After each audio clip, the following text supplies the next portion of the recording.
Yo, yo, yo, yo, yo. Yeah, the countdown is on. Excellent connection.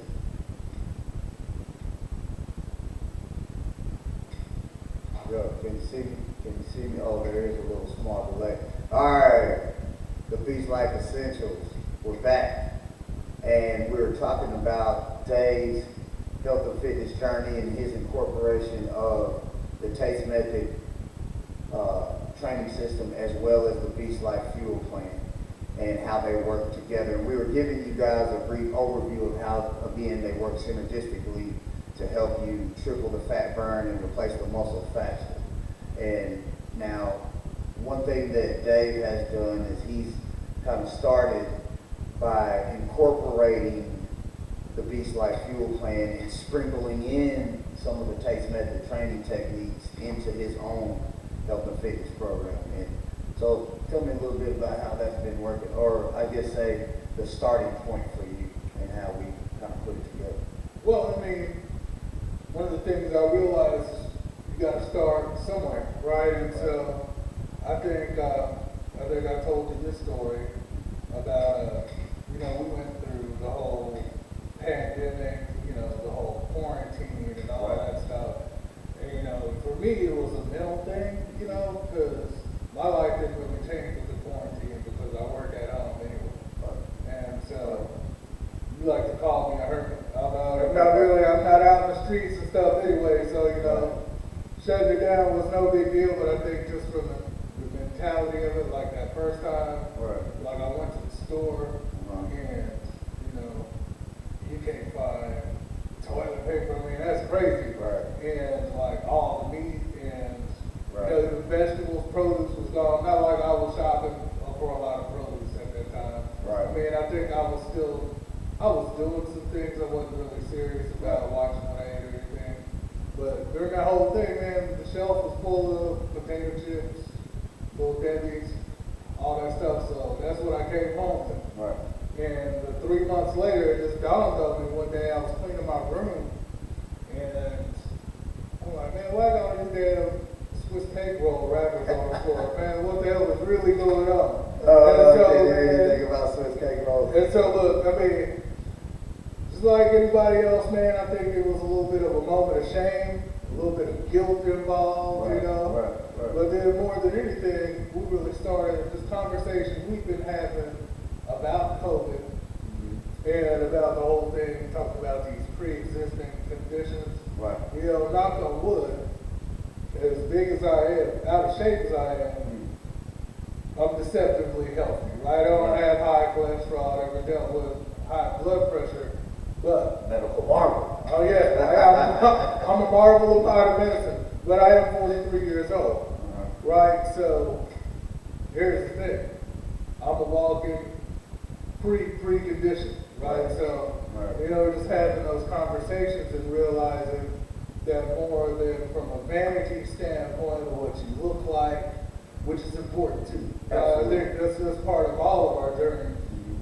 But just want to be as healthy as I can so I can function as best I can. So that's when we started, and that's when I picked up the phone.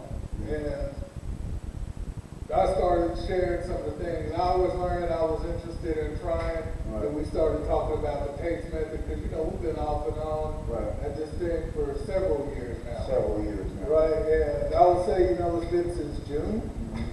And so, from the longevity standpoint of it, what I'll say about the taste method, the taste fuel, for me, it's been sustainable, which is that's always been my problem, right? I've started and lost weight, gained all that, started lose weight, gained all that. But I think with the taste method, the consistency, checking in every day, right? We talk every day, most of the time 3 or 4 times a day, right? And so we talk about things I'm learning. I'm doing a lot of research. Not necessarily experiment with my diet so much, because what I've learned is I got my staples, right? I got the chicken, broccoli, asparagus. Those are my go-tos, right? If I'm ever wondering, man, what should I eat today? I mean, I to go back to the basics of some of the things that we've learned. That's Yeah. really helped. Right? Yeah, let me chime in right there, not to cut you off, but one important thing that I want to mention is most of us start our journey when we have some health and fitness goals. Doesn't matter where your starting point is, you start by doing some sort of research, right? You get on Google or you go to a friend who you know who's getting great results and he or she is following such and such plan, so you call and ask that person about their program. You get on Google and you start to research and you come up with a plan of action. Well, that's fine, great.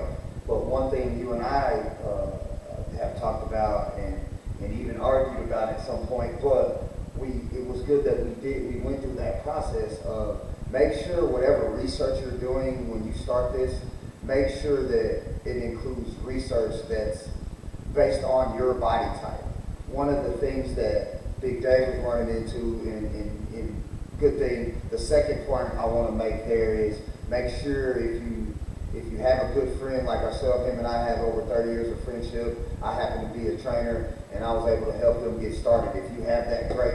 But if you don't, hire a personal trainer, hire a nutritionist, a dietitian, and kind of incorporate your research with that. Get a template for yourself, and then it's easier for you to work off something and therefore stick to. But one of the things we talked about all the time was, hey, make sure your research is according to your body type. Your body type may not be the same as the person that you're following. For example, a lot of us follow people on Instagram. Nothing wrong with that, right? I follow a lot of people on Instagram, you as well. But if we're going to follow that person's workout program, or if we're going to use that person's tips for their nutritional tips for our program, we want to kind of get some that kind of go with our body, so to speak. Now, Right. if you're 5'2", 120 pounds, you might not you might not use the same diet program as say Big Dave, and vice versa. Now, is it cool to take some tips and take some little hacks and some tidbits that this person used along the way? Well, absolutely. You take those and you incorporate that into your program, and it works for you. But it's always important that you guys, that I'm obviously being a trainer, I have to customize the program to the person that I'm dealing with. And that's something that I would always advise you guys. Again, trainer or no trainer, nutritionist or no nutritionist, whatever your research is, make sure it's according to you. And then the fitness aspect of that, same thing. If you have a best friend that's a power lifter and you're starting from square one and you haven't exercised in 30 years, not a good idea to start with some powerlifting. Now, can you work your way up? Absolutely. Incorporate some of that powerlifting routine into your routine that's based on your body today moving forward. Absolutely.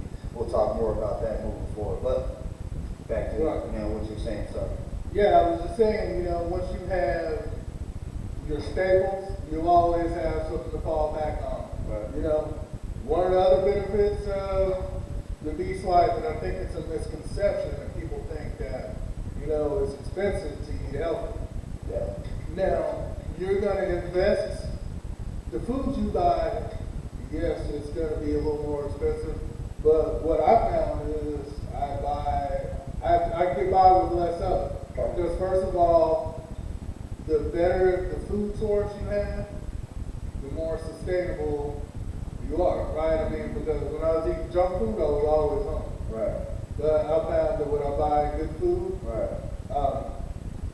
I'm not as hungry when I'm eating. Yeah, I don't have the cravings. I stay satisfied longer. Just the periods of hunger are, far in between. Right. And so that's been a good benefit of it too. Save some money. Save some money. Right. But the biggest thing that I've learned is not necessarily through the research, because you'll do the research and if you try something, I found that I really have to listen to my body. Yep. Like, because we went through this whole thing about the red meat. I didn't believe you. Of course, I argued with you. Right. I was like, well, steak has protein, hamburger meat has protein. Right. And so I kept eating it. So one day I was like, okay, we'll lay off the red meat. Right. It took about a week for me to notice the difference.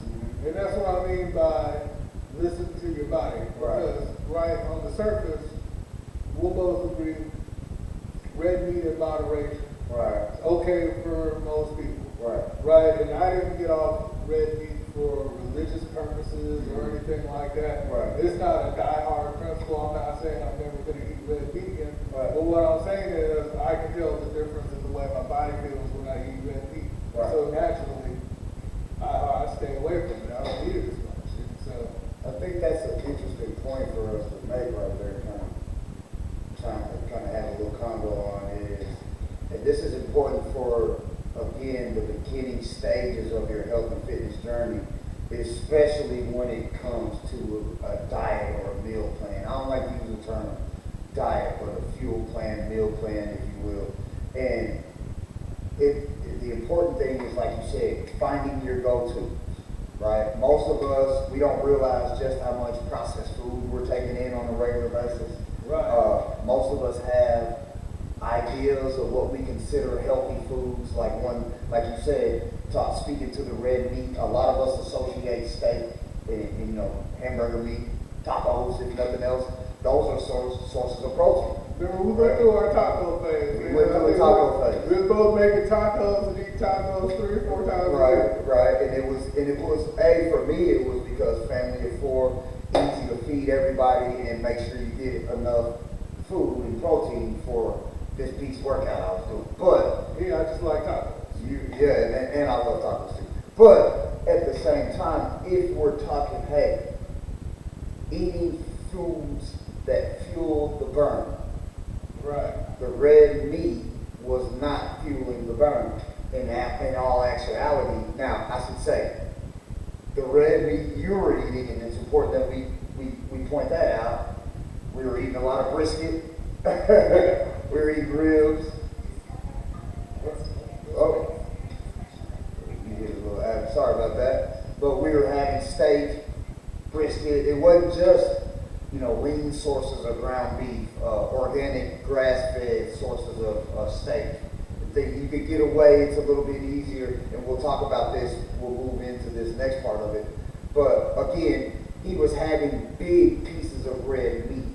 And if you're doing that, you don't have a chance, your body never has a chance to break that down. Especially if you're having that big piece of, let's use a T-bone steak, for example. Well, if you're having steak, or let's say ribeye, most people have ribeye. So if you're having a ribeye twice a week, it's a very good chance that your body has not gotten off the first ribeye, meaning it has not gotten the first ribeye out of its intestinal tract by the time you have the second ribeye. So in fact, I'm almost certain, I'm not a doctor, but I bet the farm that if you have a ribeye on Monday, it's not out of your system by the following Monday.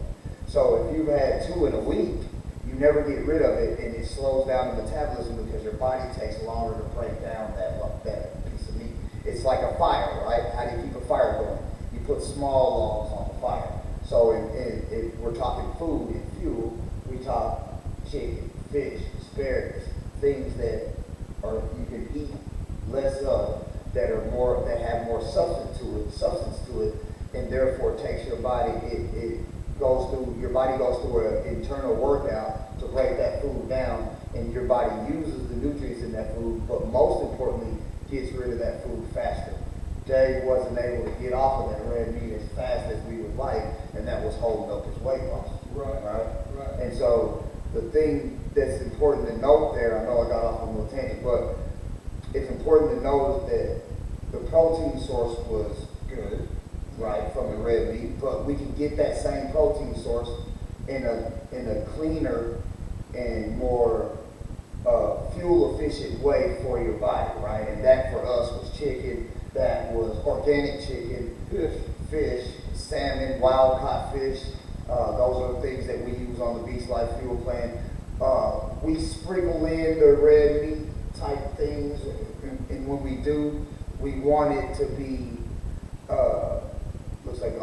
want it to be very clean and lean. So again, your body gets it out of your intestinal tract faster.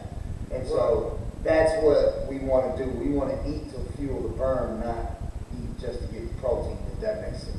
Right, right. So, yeah, all of that stuff was good. I mean, so far so good.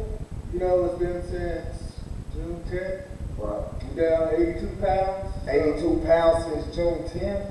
Yeah. Big stuff, baby. We'll take it. Workouts are getting better. Workouts are getting better. That's the next step. We'll talk about that maybe in some other episodes. Right, right. Start talking about getting these workouts rolling because that's a challenge for us big folks. Right, you know? right. Get moving again. But, you know, the further down the road I go, the easier it is to move. Man, it's just work on the consistency. Sorry about that. I just, talk about that. Talk about, okay, starting point. All right, I got a little help. I just happen to have a little trainer friend that I could call, but I also did search.